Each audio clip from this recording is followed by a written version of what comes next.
Then the doorbell rings. Colonel Taylor goes to answer it, and it's Letty. And then he said, Letty. And he said, Velma. And there's a happiness in Colonel Taylor's voice right at this moment. I'm sorry. Yeah. Oh, yeah. Vernon has left the room, so we don't really know. So he doesn't know that they're home at this moment. He doesn't know that they're there. And you hear a smash. You hear a plate crack, smash on the floor in the back. What was that? Sounds like my grandmother's china. That's when Vernon comes up and he sees them. Oh Lord, she is just upset, and they both get all upset, and it's like he not happy to see her, she not happy to see him, and Letty and Brad Taylor's like, look, y'all need to work this out. Because at some point in time, not Colonel Taylor, Mr. Gaines said, Mr. Gaines said, Mr. Gaines is I'm not going. He said, and that's when Taylor was like, nope. No, you going. I'm not going. Nope. You can't stay here. You can't stay here. You can't stay here. Vernon said, I'm not going nowhere. You can't stay here. You can't stay here. My insurance will not handle it. You not staying here. Practically begged me to stay here. I don't want to stay here. Man brought that damn cat. That man practically begged me to stay here. Man, Vernon Gaines. So yeah, they leave. We go to the pit and we find Kim has fainted on the floor. Everyone's around and including my frat brother in his sweater. I think so. I think he is. Yes, he is. And Kim's future fiance is in there too. He's in there too. Was he?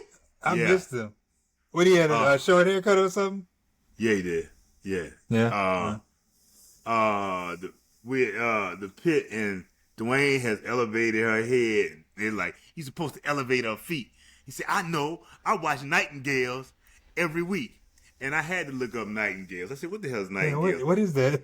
I was wondering what that was too. Is a failed nighttime drama that was on NBC that year. They were trying to promote. I said, I bet even Dwayne like, I don't really watch Nightingales. I bet the comedian was like, ain't nobody go watch.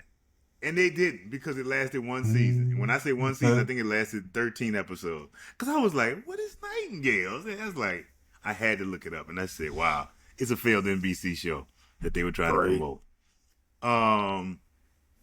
They are steadily. They finally bring her to and seat her in the chair when Mr. Gaines comes in.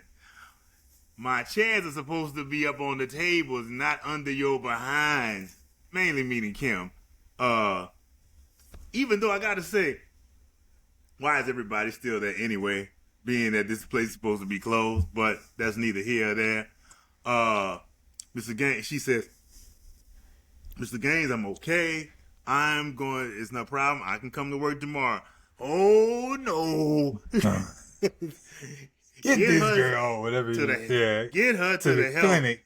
Get her to the health, student health, and get her a doctor. A man doctor.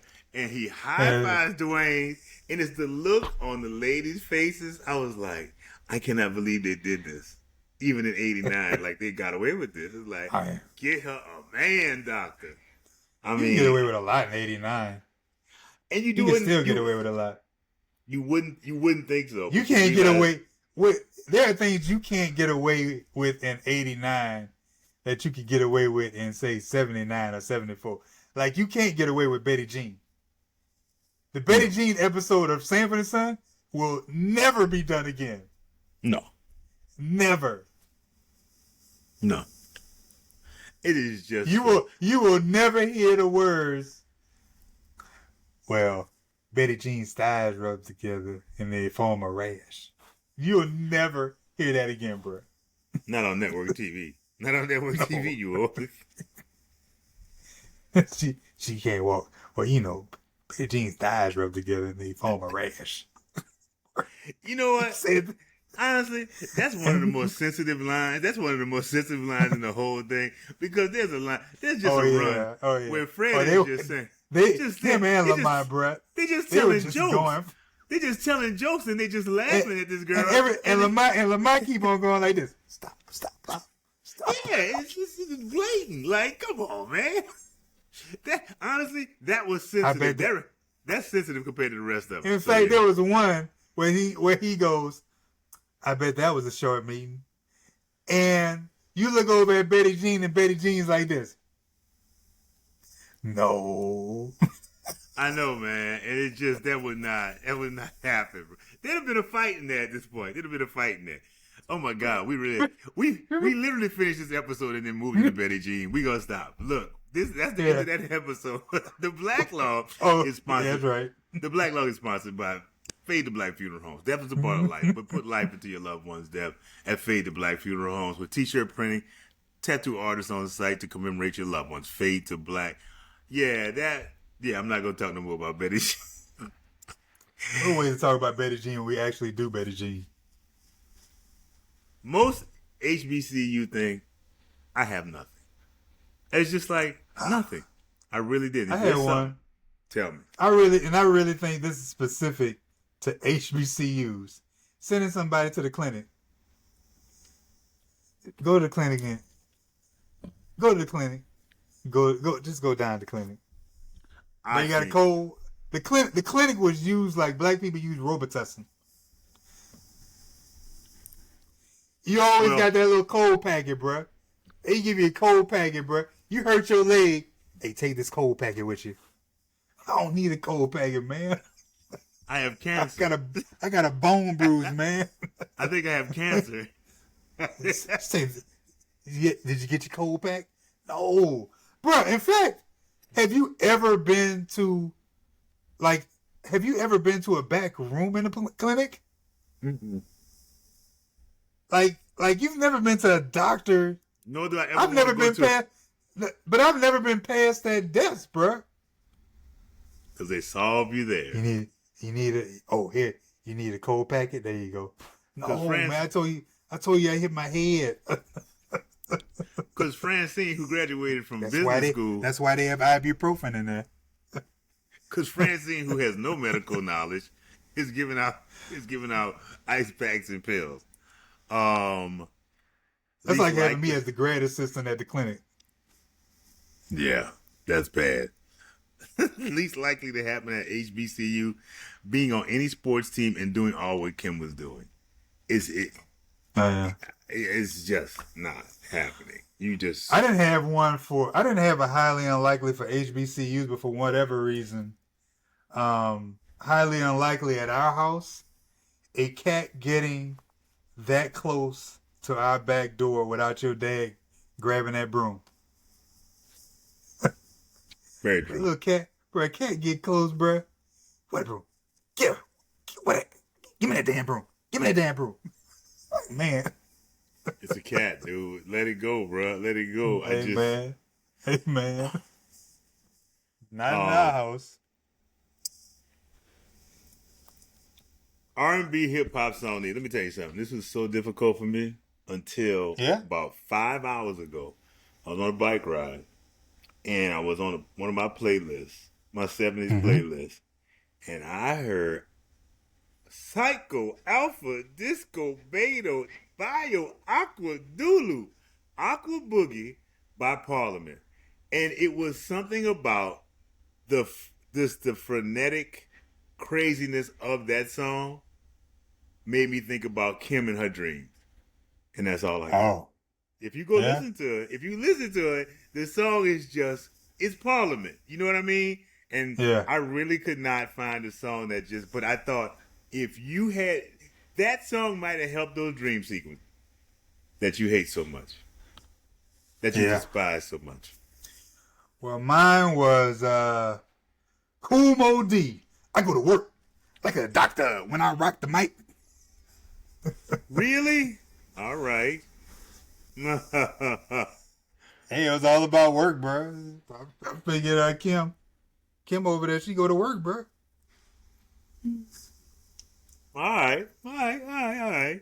My I HBC couldn't alum, respond to your song because I literally don't know what that song is. Aqua Boogie. I bet when you hear it, you'll know it. You'll recognize Oh, it. okay. You'll Okay. hear it. My HBC alum was what's this shit? American Idol winner and Alabama A&M grad, Ruben Studdard. In the dream sequence, he is in the choir, and I wanted him to say, "She is off key." I wanted him to be saying, she's off key. I just want, in all that craziness, I wanted him to say, "She is off key." She is off. That was my what you call it. Yeah. I mean, it's not that mine is obvious, but you kind of have to know and understand. Mine it is obvious. It is obvious. HU grad, Debbie Allen. Shit. But let's remember why. Debbie Allen, she's like, "Lady, you're back. Girl, I got to catch you up on everything."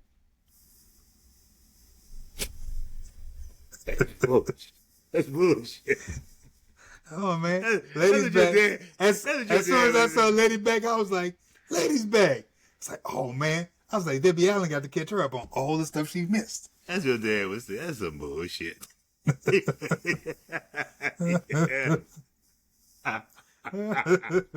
would say that. He would say, I could see him saying that. Yes. I don't know. I just see that. Oh man. Hey. Nostalgia? I have no nostalgia. I have no nostalgia like this. Study that hard? I remember having to study, but this as hard as her? Nah. Yeah. I personally don't have a nostalgia story because I never did, like, I was always ahead on studying. So I was always trying to get work done. Like, I mean, bruh, you know, coming from St. Aug, it was a much different environment, obviously, with how we used to rock it in St. Aug. And, you know, basically when I got to college, I was like, man, I got to be responsible. And I started, you know, studying hard and but I was always ahead, bruh. I went to bed. Like, when midnight hit, your boy was asleep. All these people who stay up to 3, 4 in the morning, here's a guarantee.